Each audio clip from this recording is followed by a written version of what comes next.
A secret at the heart of the government of Bangladesh. The Ahmed clan, a crime family at the center of power. We are not talking about some small-time thief here or a small-time robber here. We're talking about organized crime syndicate.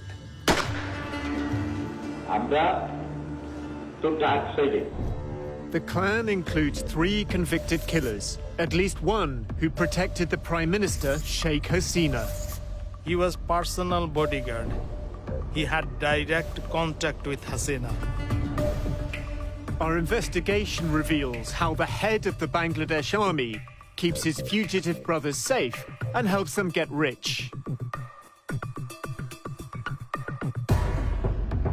This is his brother, actually. His elder brother is running the country. He has the power of Bangladesh army. He has the power of his brothers because they are gangsters. They are mafia. The army chief helps the Prime Minister pursue absolute power. Sheikh Hasina has been very, very upfront and transparent about her goal of destroying the opposition. The Muslim-majority nation secretly buys spyware from Israel, a country it officially doesn't recognize. I could never say the Bangladesh army is my customer because we cannot do that. It's spyware that can track political enemies. It is highly intrusive and it is indiscriminate. It can hardly ever be compliant with human rights. A Dhaka crime family says it has the tools of the state at its disposal.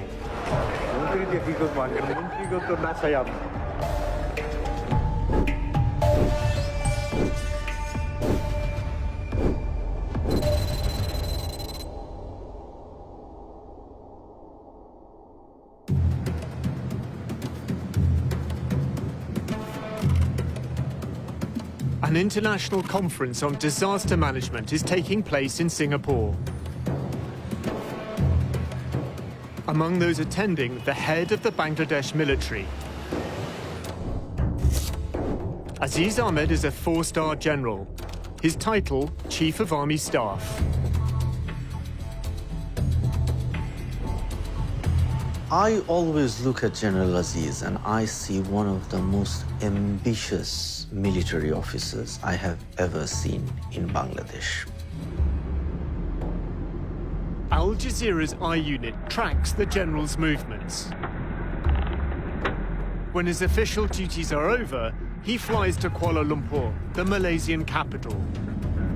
On the plane, he sends a text message to a contact called Hassan, Hungary.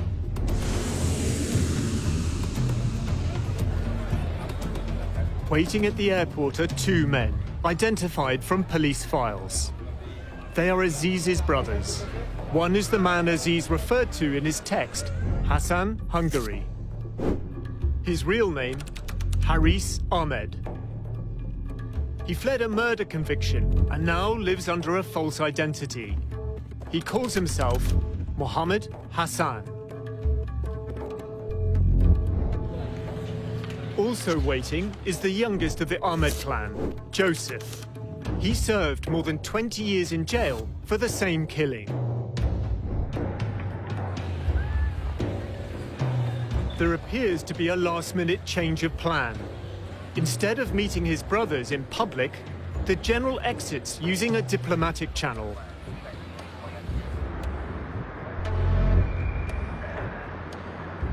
The brothers leave the airport in separate cars.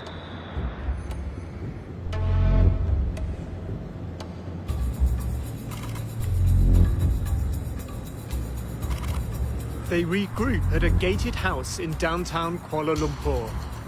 Diplomatic cars from the Bangladesh High Commission are parked outside. Our surveillance team watches the property. The following day, the general returns with his younger brother, Joseph. Then another man emerges from behind the gates. General Aziz has led us to the oldest of the Ahmed clan, Anis. Anis Ahmed has been on the run since his conviction for the same murder as his brothers. He's built a prosperous life in his new homeland. Property records identify two owners of the house where the clan is staying, Anis Ahmed and Mohammed Hassan. That's Haris, the brother of Aziz. And this man is Anis Ahmed, the other brother. He's also absconding. Interestingly, he hasn't changed his name. The Ahmed clan sets off escorted by diplomatic cars. They head to the Bangladesh High Commission for the evening. At one time, they were a backstreet gang. Now, they are expanding their power in Bangladesh and increasing their wealth abroad. Aziz, the general. Anis, the fugitive we found in Malaysia. Joseph, jailed for 2 decades. And Haris, a killer on the run. The investigation moves to Hungary.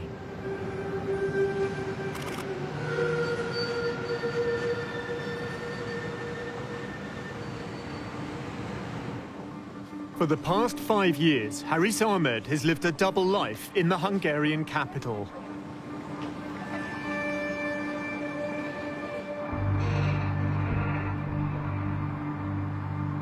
Haris is a very cold-blooded criminal. He is someone who would harm you if he doesn't like you. I got to understand that this person is not a very normal person. He is kind of a psychopath.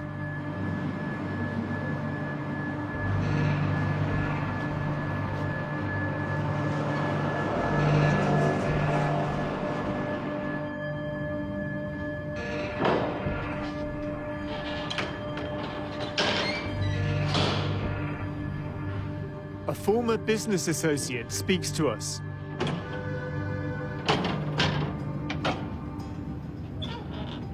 So it all started back in 2014, December. I received a phone call from an acquaintance of mine that General Aziz Ahmed is visiting Hungary. He requested me if I can accompany him during his visit because there is no Bangladesh embassy here in Hungary. Sami took him sightseeing. The general had a proposal. He asked me that if I can assist him to set up a business for his brother who is living in India at that moment. I said, sure, if he wants to establish his business, I can assist him. After leaving from Budapest, I received a mail from General Aziz where he asked what are the things involved to establish the business. I replied him what are with the detailed requirements of paperwork. Nothing of it raised any alarm to me. I have seen on all documents that his name is Mohammed Hassan, and I was not that curious to check or go through his documents. And as it comes from someone like General Aziz, there is no point that I would doubt any authenticity of his documents. We've obtained the fake documents used to build up Haris Ahmed's new identity. It includes a passport. It's signed by Kulsum, an official from the Department of Immigration and Passports. She was later charged as part of a criminal network involved in passport fraud. In order to get a fake passport, you need to get a fake national identity card. And in order to get a fake national identity card, you need to falsify a number of different documents, which could include a fake birth certificate, an education certificate, a marriage certificate. And in getting all of these documents, within Bangladesh, he's committing a host of different criminal offenses within the country. And then, of course, he then used that to get a passport, and that passport is a fake passport under a false name. And in flying under that passport, he would have committed offenses in all of the countries that he traveled to. The documents were sent from General Aziz's office. At the time, Aziz was head of the Border Guards Bangladesh, or BGB. Oh, this is really interesting. The witnesses on this document are Major Sujaul Haq and Brigadier General Abul Hasnat. They're both in BGB, and they were both in BGB at the time when General Aziz was the head of BGB. So presumably, Aziz has managed to get these men to sign a document which is a forgery. Another BGB officer, Major Sami Rashid, sent this email with Aziz copied. It certifies a bank account held in Bangladesh by a Mohammed Hassan. A delivery note shows Major Rashid's role in shipping the fake documents. So in order to commit this fraud, to make it work, to get the signatures, to send it to Hungary, General Aziz has managed to make a variety of different senior military officers as accomplices.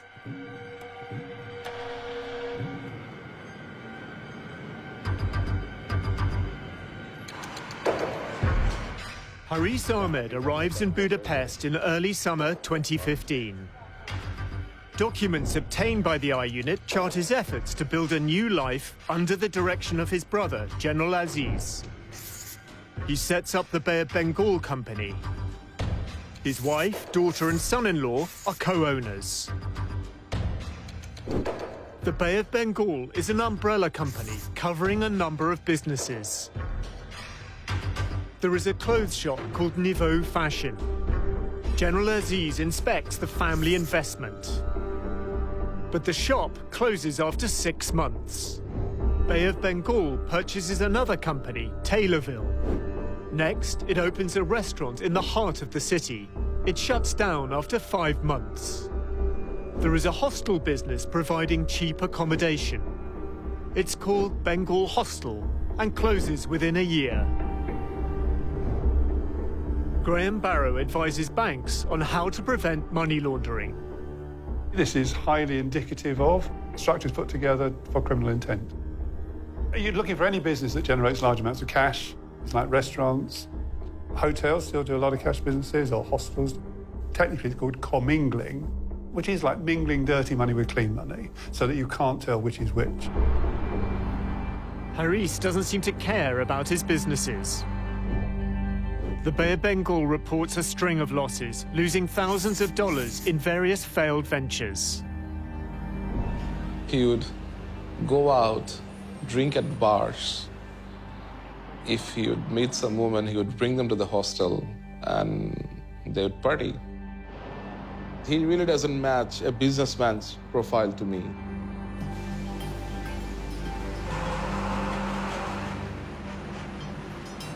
Sami discovers that Haris's financial interests lie elsewhere. Haris acts as a middleman who uses his connections to secure deals, especially official Bangladesh government contracts.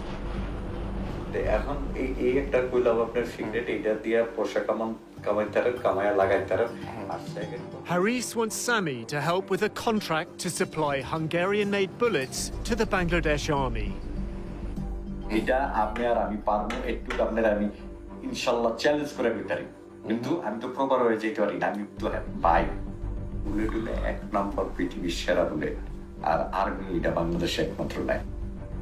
Haris wants to use Sami as a frontman.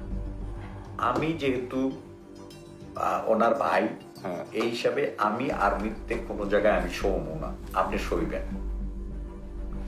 কাজের অগত কাজের দরকার, আমাকে পয়সার দরকার। আমার show দরকার কি আমি ওইখানে আপনার লগে যে বইয়া থাকবো, আমি কে পরিচয় দিবেন না। না দেখেন নাকি আমি পয়সা দিই আপনারা, আমরা খাইবেন আমি খাবো, এটা তো আর অটোমেটিক, এখানে তো আর অন্য কিছু না, এখানে ডাইরেক্ট চলে যাবো পয়সা। Haris finds out that a deal for military supplies to Bangladesh is taking place without his knowledge. He plans to stop it. যে এরকম আমি যদি আটকায় না দিতে পারছি, আটকায় আপনার কাছে যদি না এসে দৌড়ে ওকে, তাহলে আমার নাম হারিস না। ওকে, আর মিটে কথা বলতে কটা বাজে বাংলাদেশে? বাংলাদেশে এখন বাজে 7টা-8টা মতো বাজে। He would start making phone calls to Bangladesh, to different individuals. He will bully them in very nasty way. He will abuse those people whom he is calling. Haris is calling a senior officer in the DGFI, Bangladesh's military intelligence.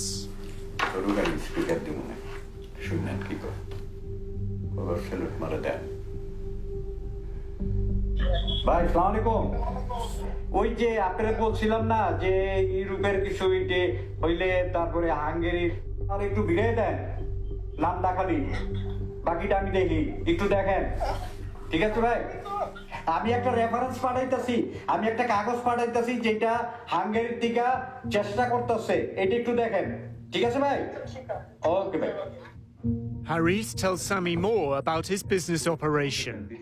তারপর আমি তো জানি Hungary কিছু হইলে যদি আমার কাছে না আসে ওই বেটা কোনো কিছু নিতে পারবো না এই পর্যন্ত নেই নেই কেটালাম দেখ বেটা নিয়ে থাকে আমার একটা প্রমাণ দেয় তারা কানটা কাইটা কুত্তার গলায় তুমি একেবারে এখানে কুত্তা আছে না দরকার পয়সাটা কিনেই না কুত্তার গলায় দিয়ে দেবো Haris says his role as a middleman is sanctioned by the Prime Minister, Sheikh Hasina. প্রধানমন্ত্রী শুদ্ধ হানি কইছে জানি যে ওখানে যদি কিছু করতে চাও করো আমরা হেল্প করবো আর কি চাই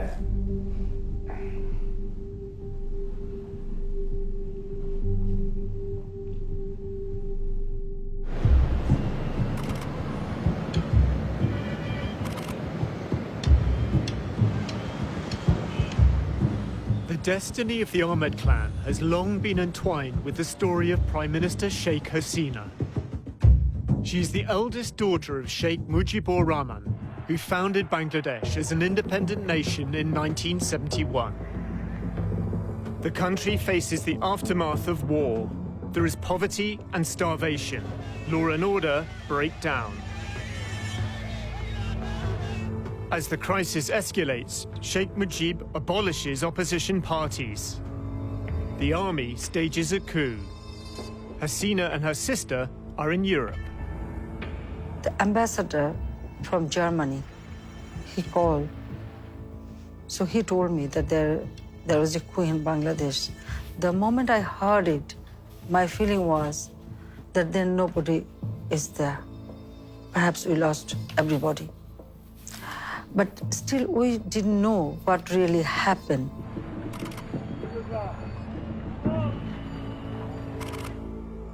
Army officers enter Sheikh Mujib's home. He is murdered along with 13 family members, including his 10-year-old son. The murder of Sheikh Mujib and his family was one of the most brutal episodes in the history of Bangladesh. The murderers even did not spare his little son. A large part of Sheikh Hasina's politics is shaped by her quest for justice, by her mission to avenge the killings. Less than 2 kilometers from where Sheikh Mujib is murdered, the Ahmed family lives in a sprawling district called Mohammadpur. Aziz is the second of 5 boys and a young teenager at the time. They would grown up in a very poor condition. Iqbal knew the family. He asked us to conceal his identity. His father had a low-level job, and whatever he earned, they couldn't run their family. Growing up amongst poverty and political strife, the 5 young Ahmed brothers form a close-knit bond. But Aziz stands out. In 1981, he joins the Bangladesh army. The other 4, Anis, Haris, Joseph, and another brother, Tipu, they turn to crime. They were extorting money. They were doing kidnapping. They became a gang. It started from very small. Then they started killing people. They had a specific area in Dhaka around Mohammadpur, which they controlled, which they sort of divided amongst themselves with other crime bosses of Dhaka city, and they would go and extort businesses, and they ruled over that area as if it was their personal fiefdoms. These are criminals that we're talking about. They are killers who have caused significant amount of damage to human life. While living in exile in India, Sheikh Hasina becomes leader of the Awami League, the party her father had led. In 1981, she returns to Bangladesh. I started to mobilize people.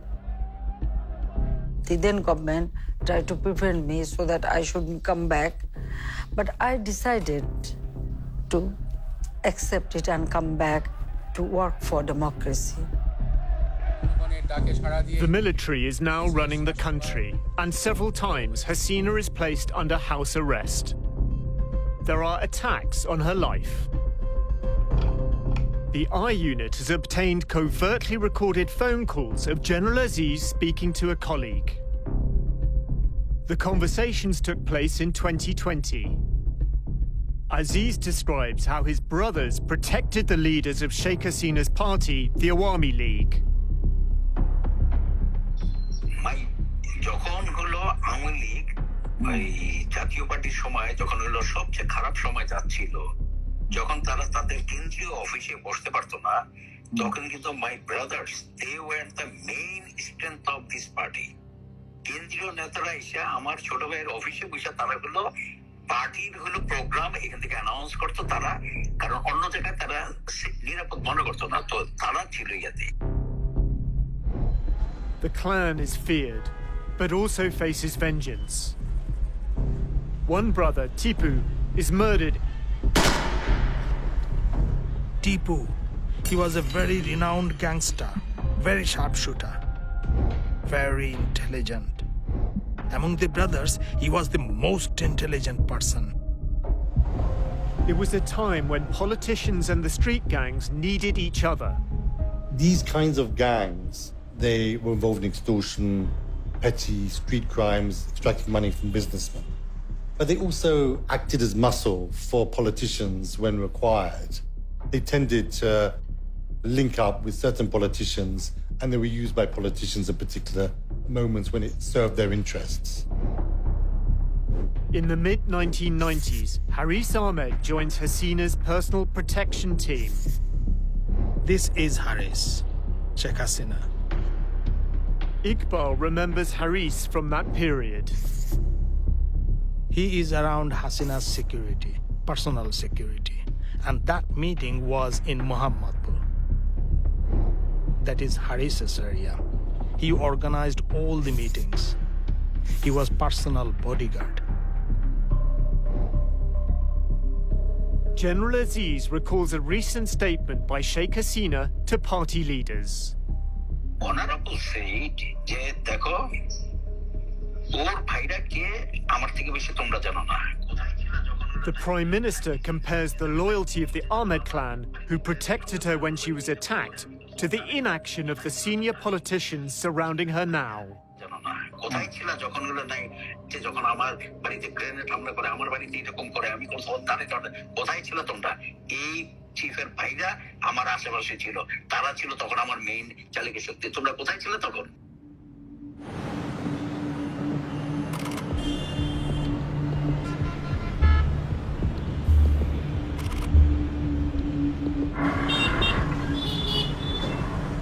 A murder on a busy street in Mohammedpur will define the Ahmed clan's future.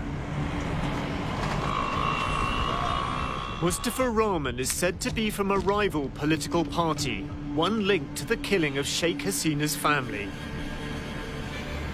Mustafa and two colleagues are surrounded.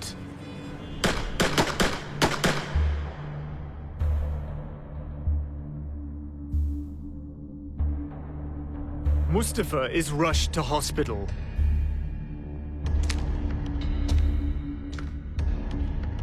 He gives a witness statement to a magistrate. Joseph, Haris, and Anis have shot me. Haris shot me with a licensed gun. Joseph took the pistol from my waist and shot me in the stomach with it. The others also had pistols in their hands, and they shot at random.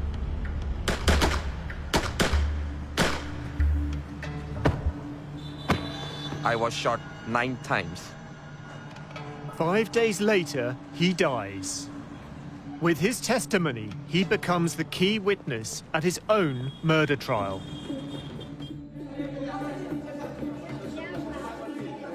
One month after Mustafa Rahman's murder, Sheikh Hasina becomes Bangladesh's new prime minister. The 3 Ahmed brothers are charged with murder. 8 years later, when Hasina is no longer in power, they're convicted.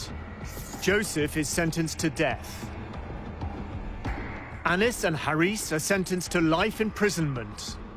But they're already on the run. For 15 years, they're not found, until the I unit tracks them down. Haris Ahmed was one of the top gangsters of the country who was being hunted by the police. Anis Ahmed, he was accused for a very brutal murder.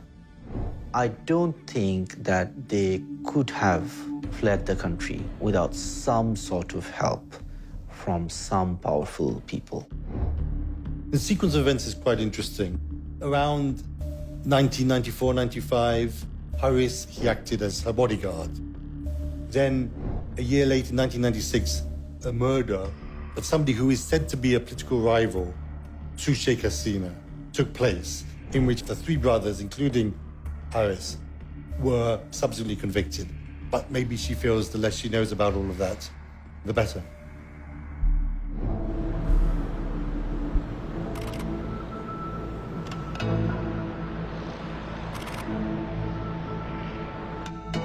Sami discovers that his business partner, Haris Ahmed, is a wanted murderer on an Interpol Red Notice list.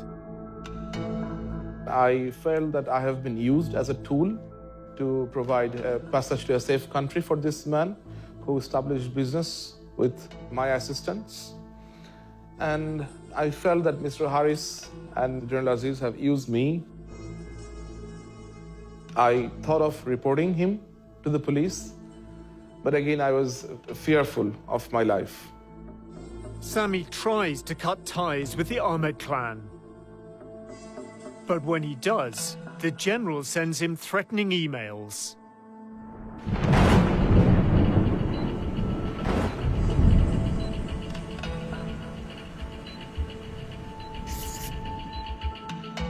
General Aziz became very violent with his words. He became very furious. He sent me emails where he directly threatened me.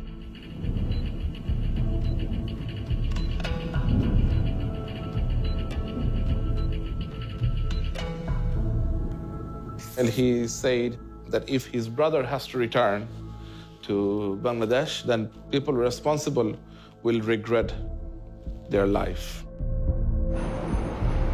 General Aziz keeps trying to draw Sami into his web. He's moving his money out of Bangladesh for life after the military. He wants to find businesses to invest his money in.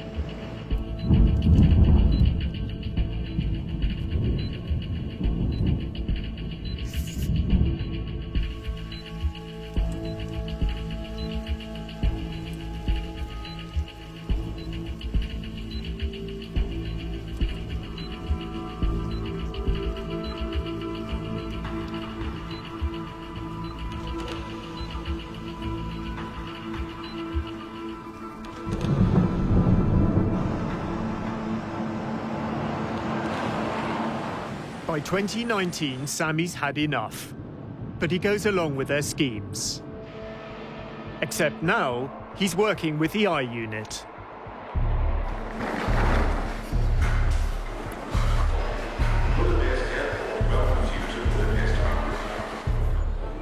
Haris is flying in from a business trip. Assalamu alaikum. হ্যাঁ ভালো আছেন এই যে mister Rahman আমি Canada Rahman from Canada Haris arrives with Mohammed Rahman, a financial advisor from Canada. Rahman runs an immigration service that helps wealthy Bangladeshis acquire residency abroad. Haris's assistant is with the team.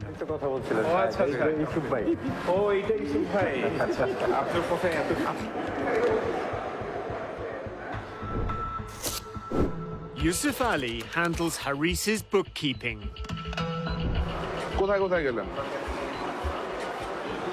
France থেকে গেলাম মরক্কোর থেকে turkey থেকে নাইলাম ঘুরতে গেছিলেন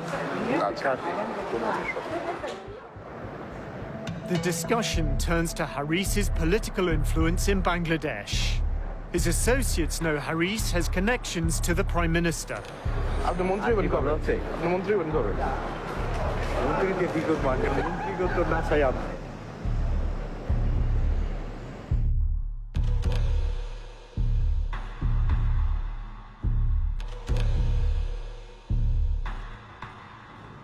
Despite his apparent lack of business success, Haris has significant sums of money to invest.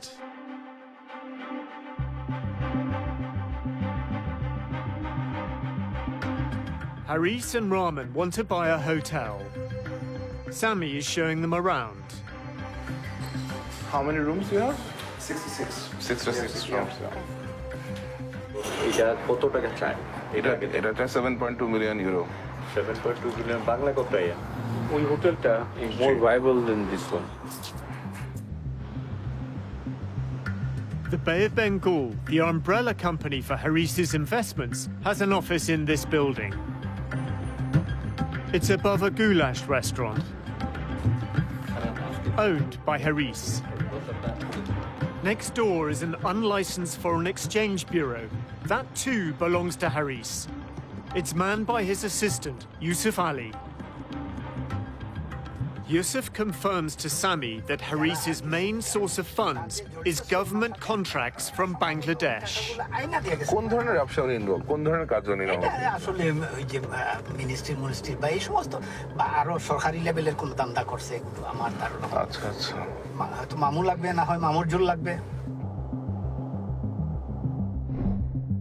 A letter from the Bay of Bengal company contains the proposal for a consignment of military bunk beds. It's addressed to the Director General of Border Guards Bangladesh, the BGB. It's dated November 2015. The Director General of the BGB is Haris's brother, Aziz. Patronage appears to provide Haris with ample earning opportunities. গত ইলেকশনে তো আমার সামনে দেখছি কতজনে দান্দা ওনারে যে বলছে ভাই আমার একটা নমিনেশন দিয়ে দেন আমি 5 কোটি টাকা দেব Seriously? Yusuf says that Haris acts as a middleman and fixes army contracts for the right price. তো হাসান মিয়া এগুলো ইচ্ছা করলে মানে ব্যক্তিগতভাবে কিছুটা আমি ক্লিয়ারলি বলতে পারবো না কি 2-4 কোটি টাকা এই 2-4 কোটি না 30-40 কোটি টাকা মিনিমাম কামাই নিছে কয়েকদিনে 30-40 কোটি টাকা Oh. The I unit obtains evidence that Haris Ahmed is establishing an investment portfolio outside of Hungary.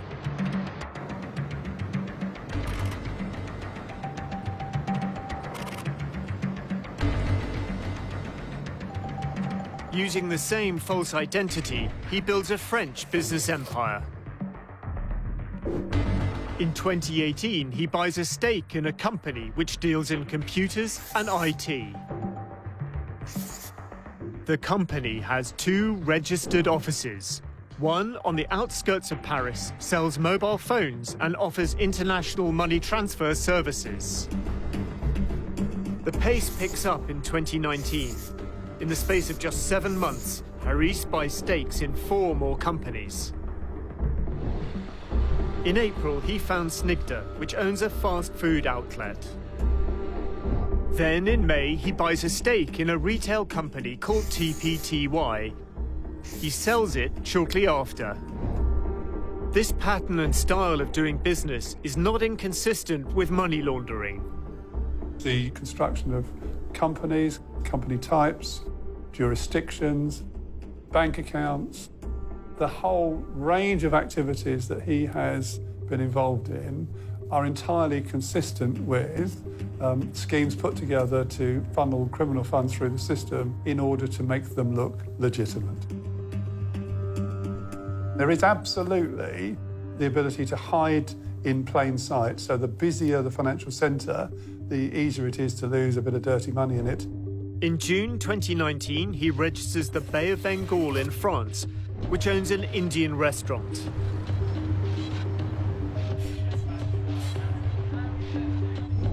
And in November, another new company called Info Bay of Bengal.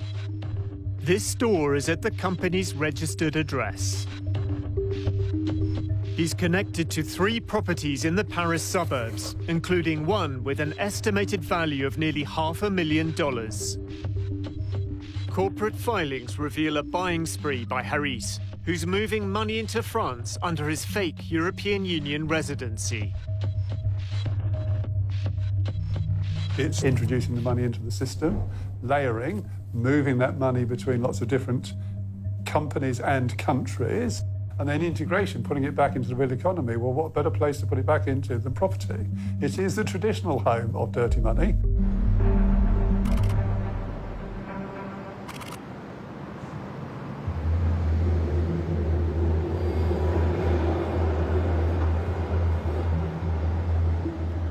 Haris's role as a middleman includes working with private companies in Europe that wish to invest in Bangladesh. Mohammed Rahman, the Canadian businessman, comes to help Haris negotiate a potential deal worth a fortune. Haris and Rahman are told that British financiers are looking to invest millions of dollars in the hotel trade in Bangladesh. Sami organizes a video conference with a British investment firm.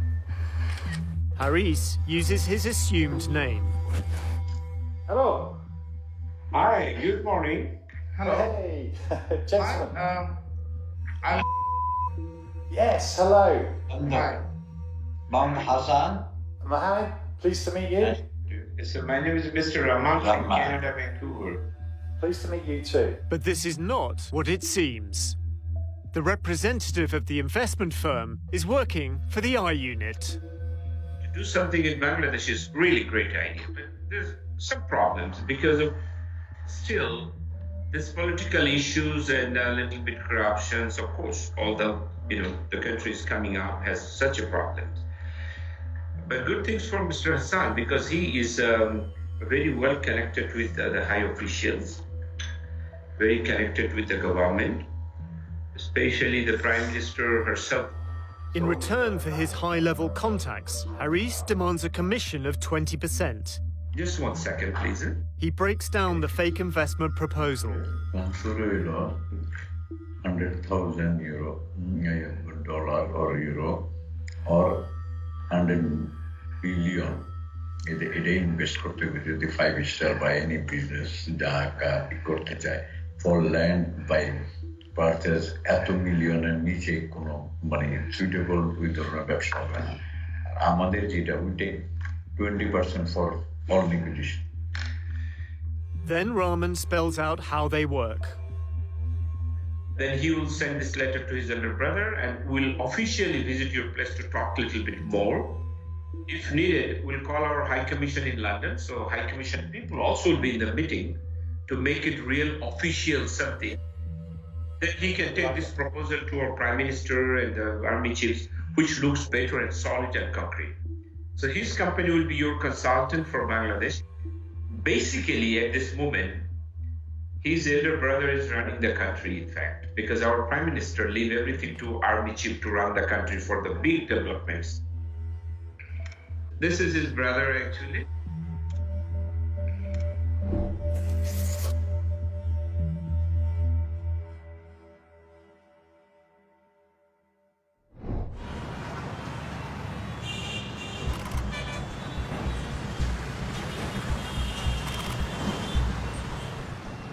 Sheikh Hasina must call an election. A year earlier, she'd appointed Aziz head of Border Guards Bangladesh. As her Awami League government faces election defeat, the BGB becomes involved in overseeing the vote. Aziz was head of the BGB.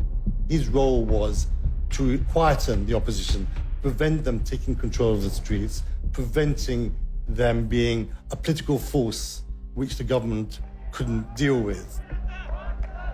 He was very proud of that, and he said that he was the one who handed those elections to Sheikh Hasina. And it was a very crucial moment. It was very possible at that time that the Awami League government could have fallen. A few years later, Sheikh Hasina visits Aziz to discuss his future. The general believes his loyalty is about to be rewarded. আমাকে মহামান্য বলেছে, মহামান্য নিজে বলেছে আমাকে, বলে যে আলী সাহেব আপনারটা কি মাননীয় প্রধানমন্ত্রী এসে আমার সাথে তখন যখন কথা বলছে বলেছেন আমি চিন্তা করছি there is no other alternative but ইয়াতে এটা. For the general's career to advance, his brother's murder convictions would need to be dealt with. এবং এই যে আপনার ভাইদের অন্যান্য জিনিস করছে এটা কিন্তু ওনার পরিকল্পনা অনুযায়ী এই ধরনের যে তার এটা হওয়ার আগে তাদের এগুলো সব ক্লিয়ার করতে হবে আমাকে নিজে হলো উনি আমার সাথে আলোচনা করে গেছেন. The plan includes getting Aziz's youngest brother out of jail. Joseph had already had his death sentence commuted to life in prison. For 11 years, he'd been on death row. আর বাইরে কিন্তু চলে যেতে পারতো না, এমন না যে অন্য পার্টি থেকে হলো তাদেরকে তখন বলে নাই এই চলে আসো, কিন্তু ওরা তো বেইমানি করে নাই, ওরা তো রাজি হয় নাই কখনো. ওই রক্ত নাই গুলো বেইমানি করে. In 2018, on the advice of the Prime Minister, Joseph is granted a presidential pardon. Tasneem Khalil is told about the pardon by a source in the military. I was a bit surprised that why this army person is talking to me about a top criminal getting a pardon, because I did not make that connection instantly. And then he started laughing. And then he said, you realize one cannot become the chief of the army when his brother is in prison on murder charges. A month later, General Aziz Ahmed becomes army chief. I mean, that's when I realized, okay, he's talking about General Aziz, and this is not really about Joseph, the criminal, but it is about Aziz, the general. It's pretty extraordinary. Sheikh Hasina thought that General Aziz was an appropriate person to appoint as Chief of Army Staff. So you have to ask, why was she so willing to take that risk?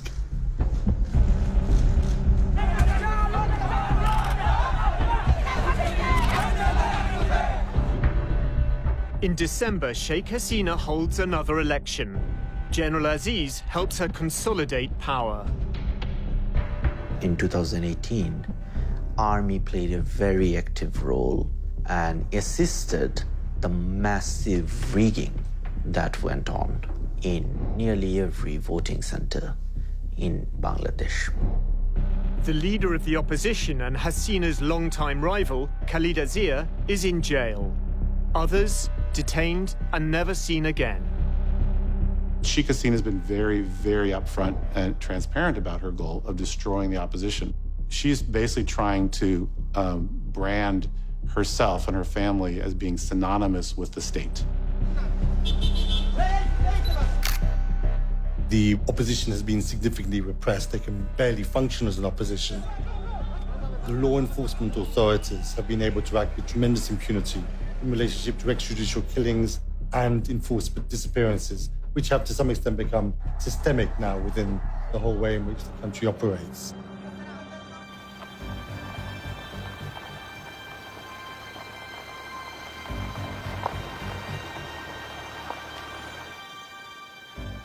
The I Unit has obtained documents that reveal how Bangladesh's security forces gather information on Sheikh Hasina's opponents. The files include a contract to purchase spyware dated June the 26th, 2018, the day after General Aziz took control of the army. It is stamped and signed by the Directorate General Defence Purchase, the body charged with buying Bangladesh's military supplies.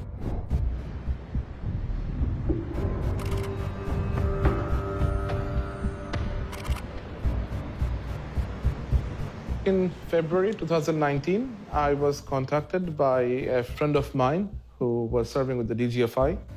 A group of 4 Bangladeshi officers are visiting Budapest for some official reason. The officers are from Bangladesh's military intelligence service. I invited them for dinner. They said they will have 3 more guests with them. The 3 additional guests include 2 Israelis and an Irish national. But the 2 Israelis, who are intelligence experts, decide not to attend dinner. Only the Irishman gets out. The Bangladeshi officers introduced me to the guy, and he introduced himself as a contractor for some surveillance equipment company. I heard them discussing about purchasing this spyware, this device that they can basically conduct surveillance on general people's mobile phone. The contractor said that no way that people in Bangladesh should know that this product comes from Israel. And that is when I decided to turn on my recorder. My company is based in Singapore, so I am the selling agent. The middleman for the deal is James Maloney from Sovereign Systems. So we can supply Wi-Fi interception, as well as cellular, as well as video surveillance. The documents confirm that Bangladesh is indirectly buying surveillance equipment from a company in Israel. PIC6 was founded by former Israeli intelligence experts. Bangladesh has no diplomatic relations with Israel and cannot legally trade with it. The Bangladesh passport prohibits travel to Israel. Bangladesh has the world's 4th largest Muslim population.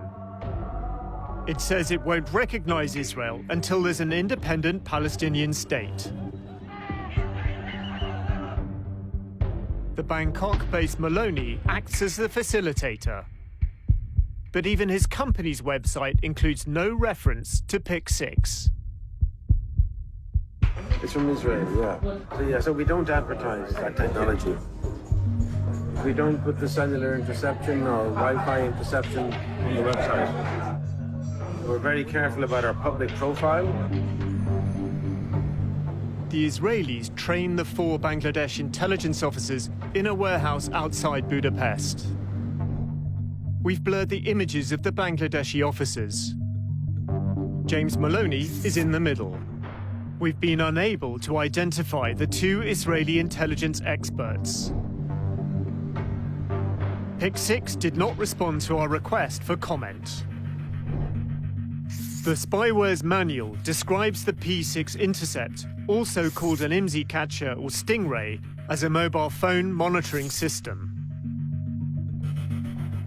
It behaves like a cell tower, so all of the phones in a certain area are going to connect to it, and it's going to be capable of intercepting communications. Everything you're doing on your phone, text messages, phone call, but also the website you visit are going to be intercepted.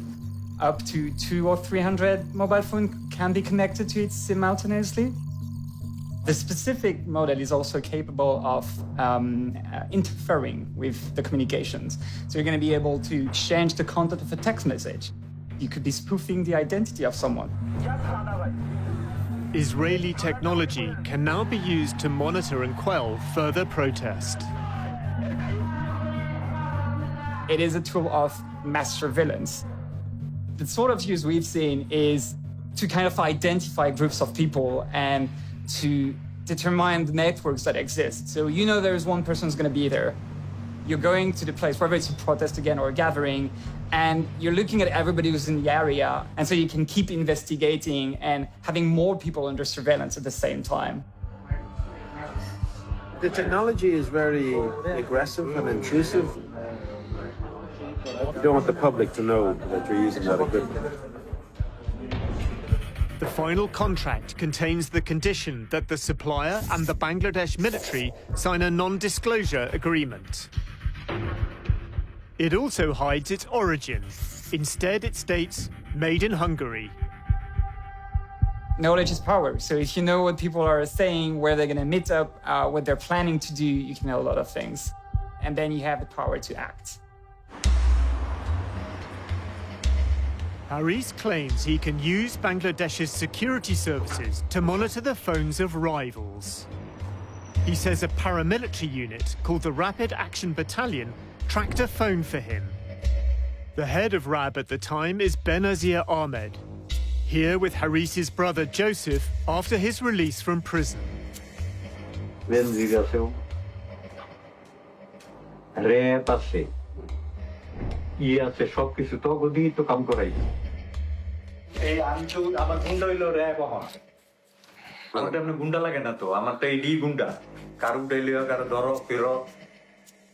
Haris says he's used RAB to track a phone and make an arrest.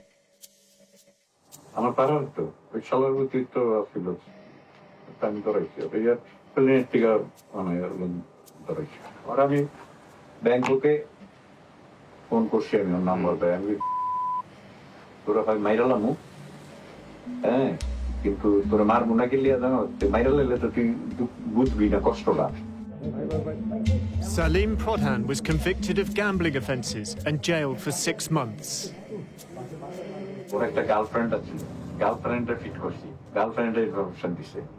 Mobile tracking করাইছি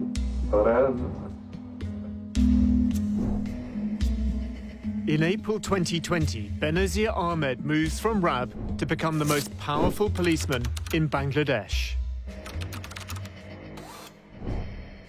ওরা কাজ করে আমরা গুন্ডা আছে police আছে পুলিশই তো আমগর গুন্ডা গুন্ডার লাগে না তো গুন্ডা হন পুলিশ যার পুলিশ লাইন আছে যার প্রশাসন আছে হেই হন গুন্ডা Haris prefers not to attract attention by directly involving his brother. কি করতে আর খামোশা খাকি পোশাকের মধ্যে ঢুকে বসে থাকবো হিসাবটা বুঝছেন সে অমুক আছে তমুক আছে আইজি আছে এবং তা আমাকে তো দরকার হয় না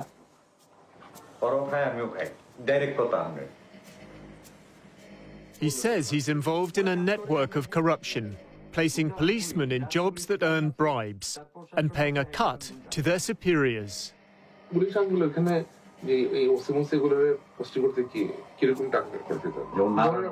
আমি আপনার এয়ারপোর্ট থানার ওসি মিনিমাম 10 কোটি টাকা 5 কোটি টাকা অ্যাকচুয়ালি ট্রান্সফারের টাকাটা খায় home minister IG police commissioner তিনটা মনে করেন 5 কোটি টাকা কন্ট্রাক্ট করলে হয়তো 3 কোটি টাকা দিয়ে 2 কোটি টাকা আমরা এটি কখন যায় বুঝছেন এই হলো কাহিনী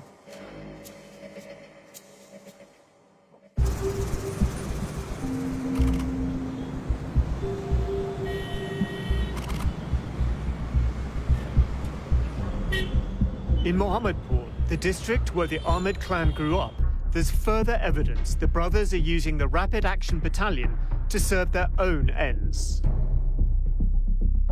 A local politician, Mizan Rahman, is arrested. Although he's in Sheikh Hasina's party, the Awami League, he's also the brother of Mustafa Rahman, the man murdered by Haris, Joseph, and Anis. I heard the bullet. It's really very shocking news for us. And I didn't know why. Mahdi was a boy when his uncle was murdered. It's a very terrible moment. It's a brutal murder. He now lives abroad. He says General Aziz is using RAB to punish his family.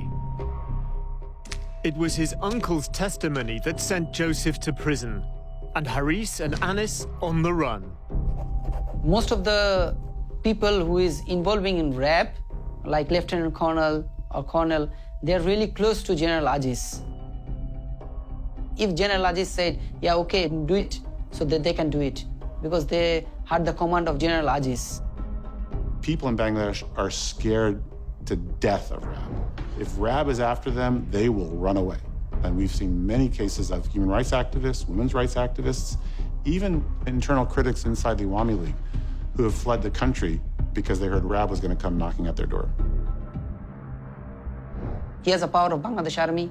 He has the power of his brothers because they are gangsters. They are mafia.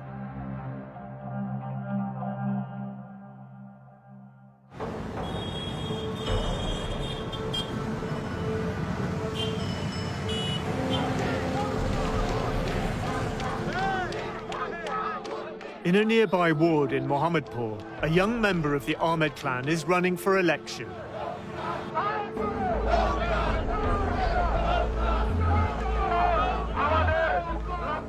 Asif Ahmed is the nephew of General Aziz and son of Anis, who lives in Kuala Lumpur. In January 2020, Asif launches his political career. He wins on an anti-corruption platform. এবং দুর্নীতিটা আশা করি অনেক কমে আসবে। আমাদের মাননীয় প্রধানমন্ত্রী দুর্নীতি বিরুদ্ধে যেভাবে অভিযান চালাচ্ছে সেটার ভয়ে অনেকে হয়তো ইনশাআল্লাহ সামনে দুর্নীতি করার সাহস রাখবেন না। আমি তাকে অনেক ধন্যবাদ জানাই এরকম শক্ত একটা পদক্ষেপ করার জন্য। নিজের দলের লোকজনকে সে ছাড় দেয়নি এই দুর্নীতি বিরুদ্ধে অভিযান করার জন্য। ধন্যবাদ।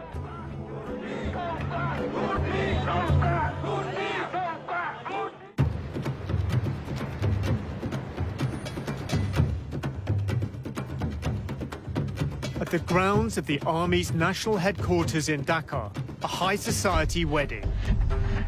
The groom, dressed in gold, is General Aziz Ahmed's eldest son. I didn't expect him to be dancing quite like that. Well, that's Aziz. That is Harris. Harris is absconding for murder, and here he is at a big society wedding with the Chief of Army Staff there. As well as Haris, Anis is visiting from Malaysia. This is jaw-dropping stuff. Like, these are gangsters wanted by Bangladesh police officially, and they're attending a wedding and the army chief is right there. They're partying, really. The country's senior military officers, political elite, and foreign dignitaries are in attendance. And the youngest of the brothers, Joseph, convicted of murder but pardoned, is also here. Oh, wow, that's Bangladesh's president. The pardon came from the president, Mohammed Abdul Hamid.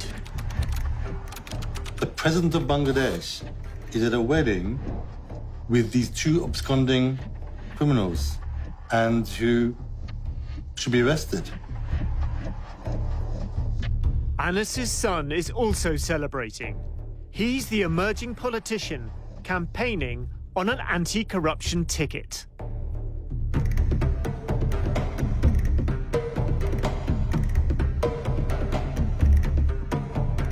The next generation is properly in place. If the same regime continues, we can see that the second generation of these people would take place and turn Bangladesh into an absolute mafia state.